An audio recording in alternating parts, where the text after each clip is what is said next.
আমরা যে কাজই করি না কেন সেটা যেন আল্লাহ তাআলার সন্তুষ্টির জন্য করতে পারি। রাসূল কারীম সাল্লাল্লাহু আলাইহি সাল্লাম বলেন, মান আহাব্বা লিল্লাহ, যে ব্যক্তি মহব্বত করলো সেটা আল্লাহ তাআলার সন্তুষ্টির জন্যই করলো।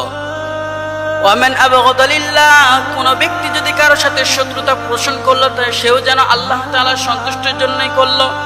এই শত্রুতা পোষণ করা সেটা আল্লাহ তাআলার জন্যই করলো। ওয়া আতা লিল্লাহ, এবং কাউকে দান করলো আল্লাহ তাআলার সন্তুষ্টির জন্যই দান করলো। ওয়া মানা লিল্লাহ, এবং কাউকে নিষেধ করলো, তার থেকে বিরত থাকলো, সেটাও আল্লাহ তাআলার সন্তুষ্টির জন্যই বিরত থাকলো। রাসূল বলেন, ফাকাদ ইসতাকমালাল ঈমান, সে তার ঈমানকে পরিপূর্ণ করে নিল। সুবহানাল্লাহ। সুতরাং কাউকে মহব্বত করলে, ভালোবাসলে, কারোর সাথে সম্পর্ক করলে কার জন্য করতে হবে?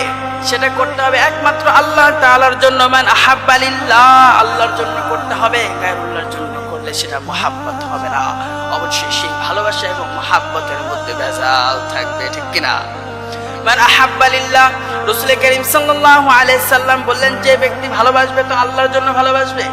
2 নাম্বার বললেন, ওয়া আতা লিল্লাহ, কাউকে দান করবে, কোনো কিছু দান করবে, কোনো কিছু দিবে, সেটা আল্লাহ তাআলার জন্য করবে। 2 নাম্বার, ওয়া আবগাদা লিল্লাহ, কারোর সাথে শত্রুতা পোষণ করবে, সেটাও আল্লাহ তাআলার জন্যই করবে। দেখবে যে তার যার সাথে সম্পর্ক করছে তার সাথে যদি শত্রুতা পোষণ করা যদি সময় চলে আসে, যেমন সে অন্যায়ের বিরুদ্ধে বেশি বেশি কাজ করতেছে, আমি তাকে অন্যায়ের জন্য বাধা প্রদান করলাম, কিন্তু সে আমার কথা শুনলো না, তার সাথে আমি শত্রুতা পোষণ করে তার থেকে আমি দূরে সরে গেলাম, সেটাও যদি আল্লাহ তাআলার জন্য, যদি এই দূরে থাকাটা হয়, সে আল্লাহ তাআলার জন্যই করলো। ওয়া মানা লিল্লাহ, এবং নিষেধ করলো তো আল্লাহ তাআলার জন্যই নিষেধ করলো, এবং বিরত থাকলো তো আল্লাহ তাআলার জন্যই বিরত থাকলো। তাহলে একজন মুমিন প্রতিটি কাজ যেটাই করে না কেন শুধু আল্লাহ তাআলার সন্তুষ্টির জন্য করবে, এটাই মুমিনের কর্তব্য। সুতরাং প্রতিটি কাজ মুমিনের জন্য শুধু আল্লাহ তাআলার সন্তুষ্টির জন্যই করা উচিত, অন্য কোনো সন্তুষ্টির জন্য নয়। অনেক সময় অনেক দেখা যায় গায়রুল্লাহর জন্য করে থাকে, যেমন মাজার পূজারীরা রয়েছে যারা বাবার নামে গরু জবাই করে, ঠিক কিনা, মান্নত করে, আল্লাহ তাআলার সন্তুষ্টির জন্য নয়, সেটা বাবার সন্তুষ্টির জন্য করে। সুতরাং এমন মান্নত কি জায়েজ আছে? জায়েজ নাই। তাহলে প্রতিটি কাজ একজন মুমিন তো কি করবে? আল্লাহ তাআলার সন্তুষ্টির জন্য করবে। কিন্তু একজন মুসলমান হয়ে সে মাজারে গিয়ে সিজদা করতেছে, নাউযুবিল্লাহ, সেটা কার জন্য করতেছে?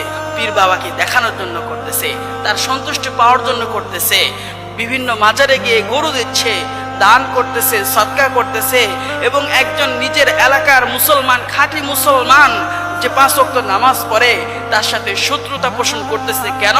যে মাজার পূজারী হওয়ার কারণে, মাজার পন্থী হওয়ার কারণে। একজন মুমিন তো শুধু মাজারে যাবে না, কেন মাজারে যাবে? কেন শিরক করবে?